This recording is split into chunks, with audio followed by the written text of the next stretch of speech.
No somos salvos por los mandamientos, sino que somos salvos solamente por la fe en el Hijo de Dios, en su sacrificio, en su vida y en su muerte. Somos salvos por la fe, aunque tengamos muy buenas obras.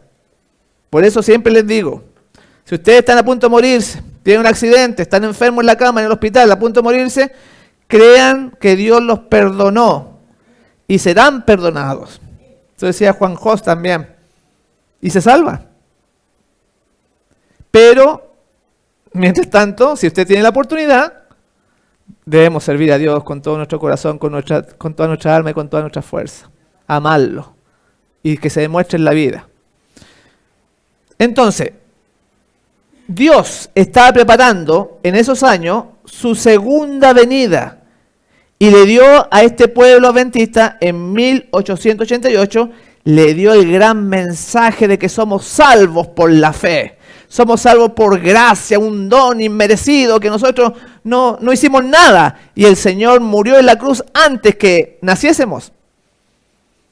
Antes de que el mundo fuera creado, ya en la eternidad, el Padre y el Hijo hicieron un plan para redimir al hombre, para este nuevo planeta que se iba a crear.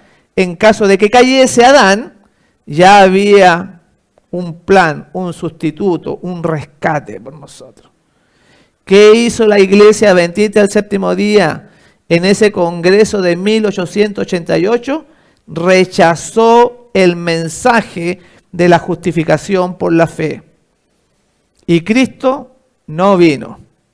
Y entonces tuvimos que volver, como el pueblo de Israel cuando estaba por entrar a Canaán. ¿Se acuerda que enviaron los 12 espías? Y los 12 espías dijeron, no se puede. No tuvieron fe, porque habían gigantes. No vamos a poder entrar. Solamente 2 hombres, Josué y Caleb, dijeron, sí se puede. Si Dios está con nosotros, ¿quién contra nosotros? Pero el resto del pueblo no tuvo fe. Y rechazaron, y entonces de vuelta al desierto por 40 años.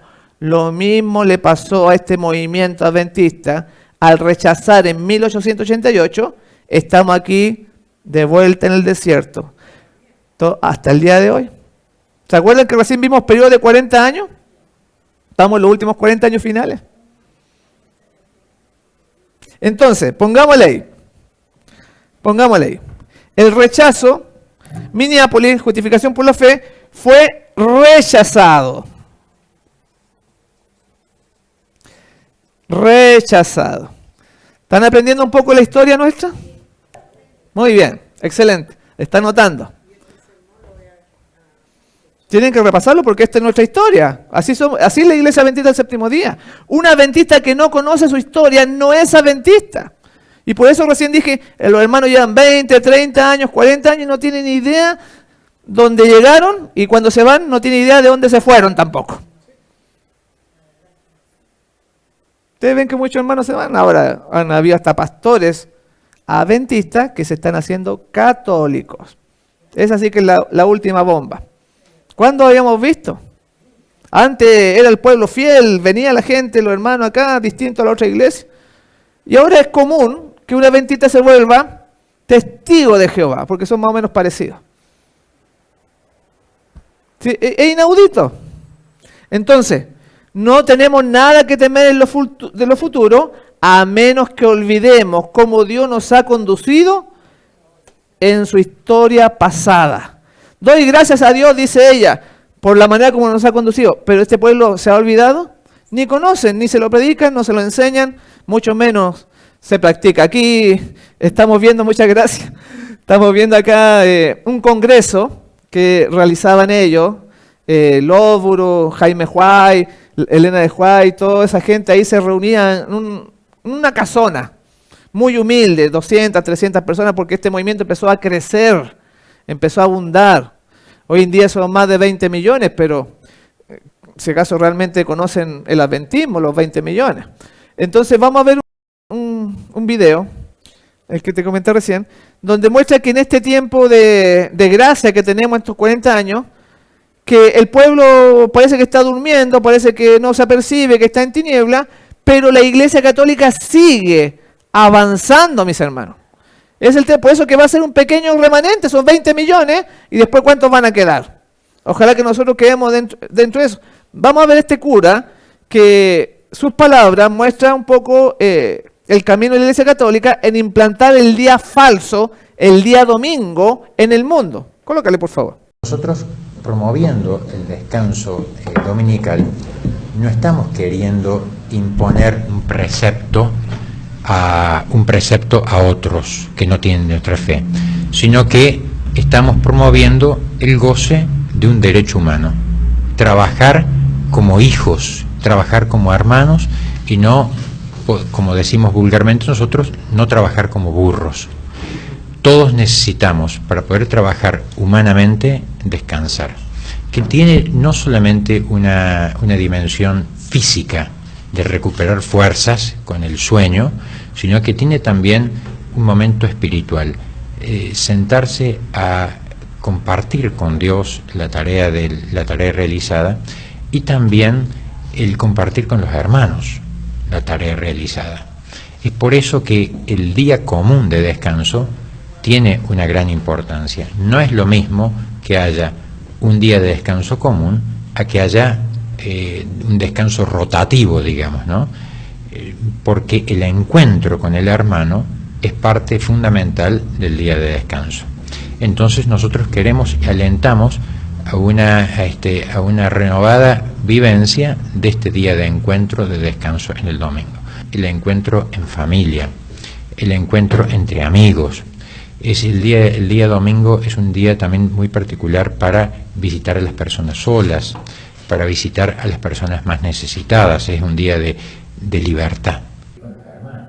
Bueno, hasta ahí nomás. Es para mostrar que la Iglesia Católica avanza y que el día domingo avanza. El falso día de reposo, el día del Dios Sol, va a ser universal, partiendo por los Estados Unidos. Cuando ustedes vean que Estados Unidos, ya ahí se pone grave la cosa. Hoy en día en Chile ya hay varias leyes dominicales, en distintos países, en Estados Unidos también las leyes azules.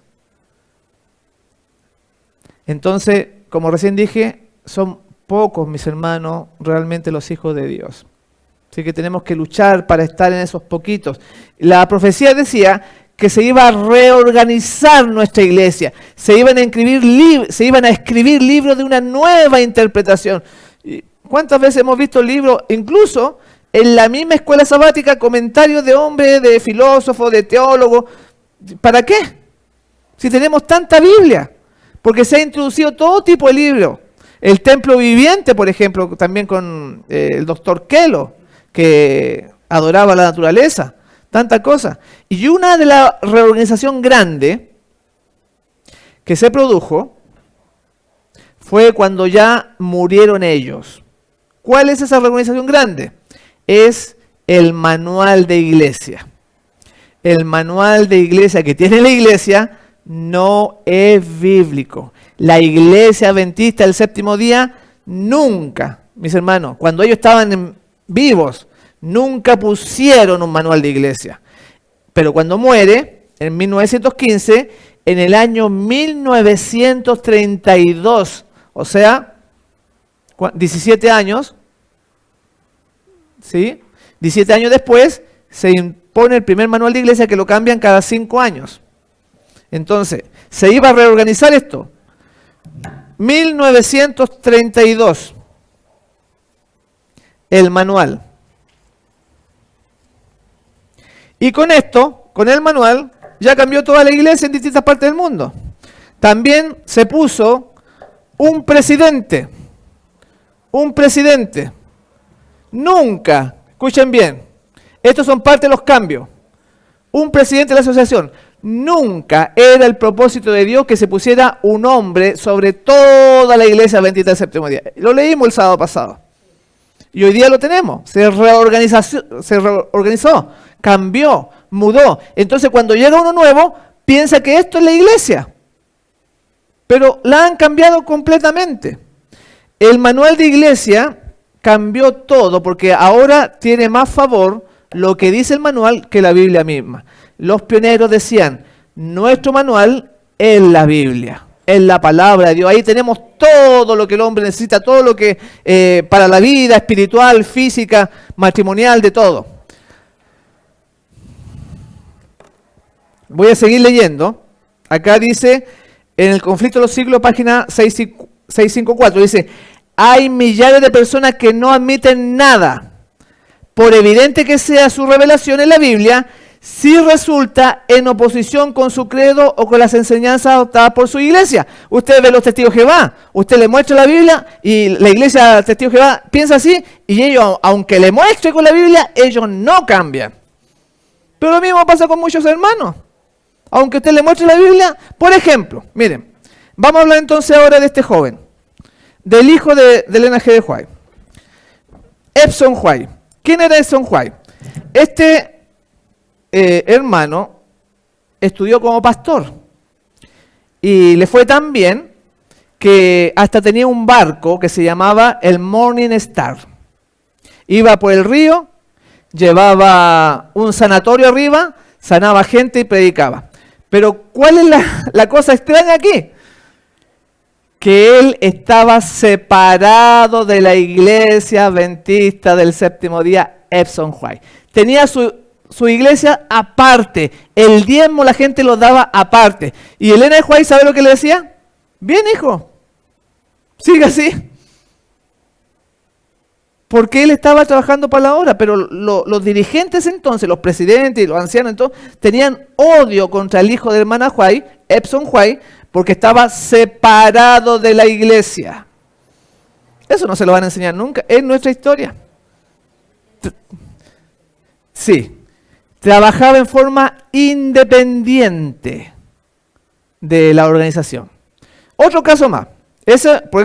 Y eso fue cambiando. Ahora no, a usted como que lo miran raro si usted trabaja fuera de la iglesia. Otro caso. La escuela de Madison. ¿Han escuchado hablar de la escuela de Madison? Allá, hermanita, ¿usted ha escuchado hablar de la escuela de Madison? No. ¿Usted? ¿Usted? No. ¿Usted ha escuchado? ¿Qué es lo que es la escuela de Madison? Es un colegio que Dios le mostró al Espíritu de Profecía que debía levantar para preparar jóvenes para la obra independiente de la iglesia adventista del séptimo día. Esto sí que es una bomba. Independiente, porque Dios ya sabía que mientras pasara el tiempo, esto se iba a contaminar, el mundo se iba a meter, y entonces, no, separado. Y recibió ataques ella y los profesores Sutherland y Magan, que eran dos que trabajaban con ella, eran profesores de sostén propio. Y entonces la iglesia empezó, ellos querían recursos para comprar 400 acres, iban en el barquito de su hijo para ver dónde comprar la propiedad, y la iglesia les cerró la puerta para que no pidieran dinero a los hermanos porque estaba separado de la iglesia. Imagínense, y él era White, pues. ¿Qué pasó? Que ella, como recibió tanto ataque, no le den dinero para que compre los acres, para que levanten la escuela y todo eso, no le den dinero. Entonces, ella, por primera vez, formó parte del directorio de algo. Fue directora del colegio, participó del directorio del colegio de la escuela de Madison, para que nadie dijera que ella no aprobaba eso, porque estaba separado de la iglesia. Es como que usted ve colegio adventista hoy en día, es como que usted levante un colegio adventista y lo pongas y le diga adventista, pero separado de la iglesia. ¿Qué le va a pasar a usted? Lo van a demandar. Eso fue lo que pasó ahí. Eso está oculto. Y Dios le mostró que tenía que ser así. ¿Por qué? Porque la iglesia son las almas fieles. Los que guardan los mandamientos de Dios y tienen el testimonio de Jesús. Aunque estemos en un lugar humilde, en el desierto, debajo de un árbol, en una cueva. ¿Se acuerdan? Los valdenses estaban escondidos en las cuevas. Él era la iglesia. Pero tiene que estar Jesús en nuestro medio. Aunque estemos llenos en los estadios, en los teatros y todo el asunto, si no está Jesús, eso no vale nada. ¿Te ves la iglesia pentecostal? Lleno, siempre la iglesia la alaban a Dios, pero Dios está ahí. Obviamente que no, porque no se hace la voluntad de Él. La iglesia son y siempre han constituido las almas fieles. Si no somos fieles, tampoco somos la iglesia, aunque de boca sí, pero no de corazón. Y cuando venga el Señor, va a quedar fuera como las vírgenes fatuas.